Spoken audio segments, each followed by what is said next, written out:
The topic of today's discussion is Global Public Nutritional Status, Pakistan, a case study. I am Dr. Umar Mukhtar, representing PCSIR Karachi, and I am also president of PAS Forum, Sindh. PAS Forum is a society working for the welfare of agriculture sector, improvement in agriculture sector, and is publishing an impact factor journal at the moment as well. We all know that undernutrition is usually related to low-income nations, and overnutrition is more common in high-income countries and population around the globe. However, in global nutrition, we acknowledge multiple factors that influence the nutritional status.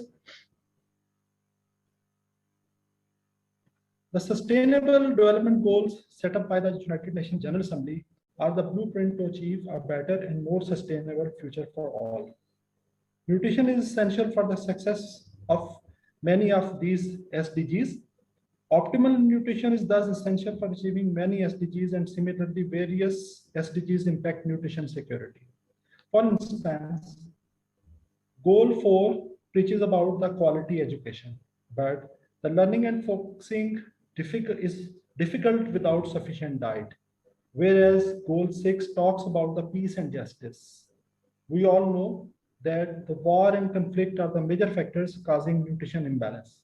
So we can say that nutrition can be linked to many goals beyond Goal 2 that talks about hunger only. WHO set the Global Nutrition Targets 2025 in year 2014. These targets are set to achieve reduction in stunting among children under 5 years of age, anemia in women of reproductive age, that is between 15 to 49 years of age, and low birth weight. Whereas it will be also tried that there is no increase in overweight in children. Exclusive breastfeeding during first 6 months will be increased, as well as, on the other hand, reduction in wasting among children under 5 is targeted as well. Global Nutrition Report published in 2020 explains the progress made by Pakistan towards the global nutrition targets. It shows that some progress has been made to control the stunting and wasting in under 5 years children group, whereas control of overweight and exclusive breastfeeding are on the right track at the moment. The actions required to control the anemia in women is showing no progress, or the situation is worsening at the moment. Let's have a look on current nutrition status of population groups of Pakistan which deserve the serious interventions. In Pakistan, 4 out of 10 children under 5 years of age are stunted, while 17.7% suffer from wasting. The double burden of malnutrition is increasing, with almost 1 in 3 children is underweight. Alongside a high prevalence of overweight in 9.5% of the children in this group is also visible. The prevalence of stunting in 2018 at 40.2% remains at a global critical level. The average annual reduction rate is estimated at around 0.5% during the previous some time, which is too slow to significantly reduce the stunting rate in Pakistan. Since 1997, the prevalence of wasting, that means low weight for fight among young children, is on rise. Despite improvements in other socioeconomic indicators, acute malnutrition remains in a state of nutrition emergency. At 17.7% of wasting among children under 5 years of age, where we have reached in 2018, is the highest rate of wasting in Pakistan's history. The prevalence of overweight among children under 5 has almost doubled over 7 years, and it has increased from 5 to 9.5 in 2018. Province-wise stunting prevalence in children under 5 years of age is evident in this slide. The highest stunting rate has been found in FATA region, Gilgit-Baltistan, Balochistan, and Sindh. Gilgit-Baltistan data shows 9.4% wasting among children under 5 years of age, the lowest in country, whereas the highest rate of stunting is found in Sindh province, almost double than Gilgit-Baltistan figure. Province-wise underweight prevalence in children under 5 years of age is shown here. The underweight children ratio in Sindh is almost double than Gilgit and Azad Jammu and Kashmir regions. Province-wise overweight prevalence in children under 5 years of age show that it exceeds 10% in Khyber Pakhtunkhwa, Balochistan, FATA, AJK, and Gilgit-Baltistan. Around 1 in 8 adolescent girls is underweight in Pakistan. Adolescent boys are more affected than adolescent girls, with 1 in 5 is underweight. More girls are overweight compared to their male peers. The prevalence of anemia has been consistently high since 2001, when it stood at 50.9%, then rose to 61.9% in 2011, and declined to 53.7% in 2018. Micronutrient deficiencies in women of reproductive age, 15 to 49 years of the age, indicates that about 41.7% of women of this age group are anemic, with 1% having or facing the severe deficiency. The prevalence of anemia has been improved since 2011, however worsened than 2001 data. Now, the exclusive breastfeeding trend, it means the feeding the newborn exclusively on mother feed till the 6 months of age. It shows remarkable improvement, which has increased from 37.7% in 2011 to 48.4% in 2018. So the improvement is visible during this period. Raised blood pressure is one of the most common non-communicable disease in Pakistan. It is somehow associated with higher salt intake, apart from other factors. The salt intake in Pakistan is found around 10 gram per day per person in the country. This graph shows that it is the blood pressure is persistently increasing over the time, both in men and women. This prevalence is much higher than the global disease levels. Similarly, diabetes, which is associated with sugar intake, is also showing consistent hike over the period. Against the global average for 9% diabetes in men, Pakistan has 12.5% prevalence. Now, the prevalence of nutrients deficiency creates alarming situation. Iron deficiency anemia as well as deficiency of zinc is at high level. On the other hand, about 51.5% of children have vitamin A deficiency. Of whom 12.1% have a severe deficiency.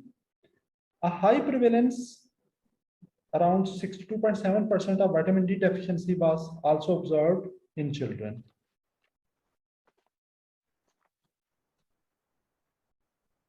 Eight out of 10 women of reproductive age are affected by vitamin D deficiency, with 54% experiencing moderate vitamin D deficiency and 25.7% experiencing severe deficiency.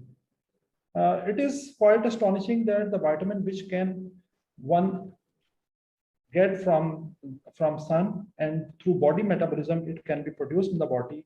We are facing the acute deficiency in our population. Over a quarter of these women are also deficient in vitamin A, with 22.4% experiencing moderate and 4.9% severe deficiency. About 18.2% of them are also iron deficient. About 26.5% of women of this group are hypocalcemic. Zinc deficiency is found around 22.1% in this population group. You will be enlightened in upcoming presentation by Professor Nicolas Louis.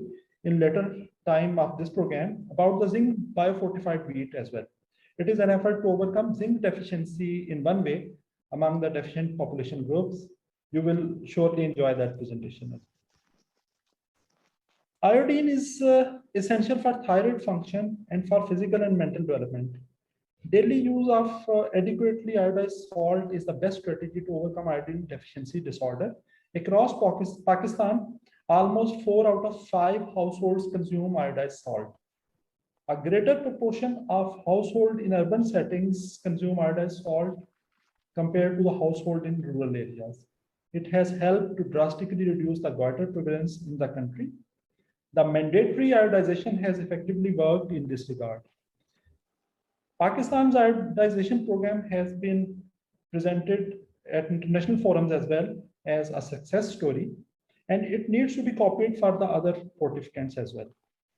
Similar interventions have been recently carried out for iron fortification of wheat flour. In that case, the fortificant is also carrying folic acid, vitamin B12, zinc. Similar kind of interventions took place for vitamin A and D in fats and oil sector. The effective regulatory support for vitamin A and vitamin D fortification could surely help to ultimately control deficiencies of these vitamins in population groups. This table, which is a little bit dim, talks about our intake of various dietary factors. These dietary factors have been selected as those diet components that have a statistically significant relationship with at least one disease that can be generalized to all populations. You know, protective dietary factors are available to human being from its environment. These include fruit, vegetables, legumes, nuts and seeds, whole grains, milk, fiber, polyunsaturated fats, omega-3 fats, and fatty acids and calcium.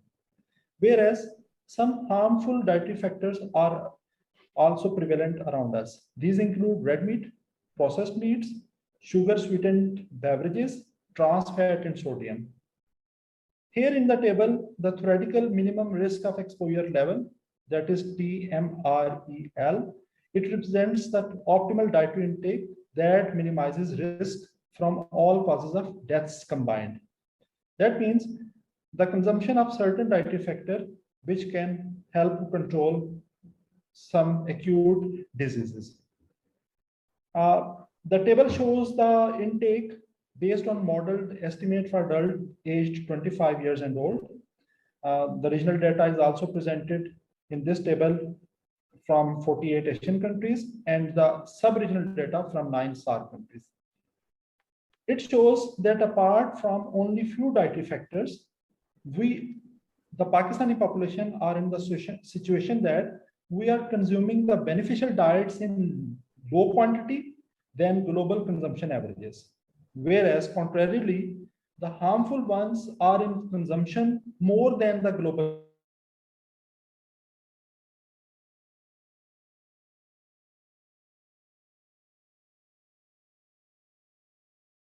Now, here is the conclusion of my presentation that the vulnerable population groups are facing malnutrition across the country. These require focused intervention from the government and the stakeholders. More budgetary allocations are required for nutrition-related programs. It is the need of the hour. Recently, a SAS National program, that is flagship project of the government of Pakistan, has been expanded in this budget. Greater coverage of vulnerable groups under the program will help to curtail the issues associated with malnutrition. Moreover, strong efforts are required for successful food fortification programs along the introduction of biofortified crop varieties. It will help to cut down the nutrient-related deficiencies in general public. Provision of sufficient, safe, and nutritious food should be considered as the basic right of general public. Thank you very much.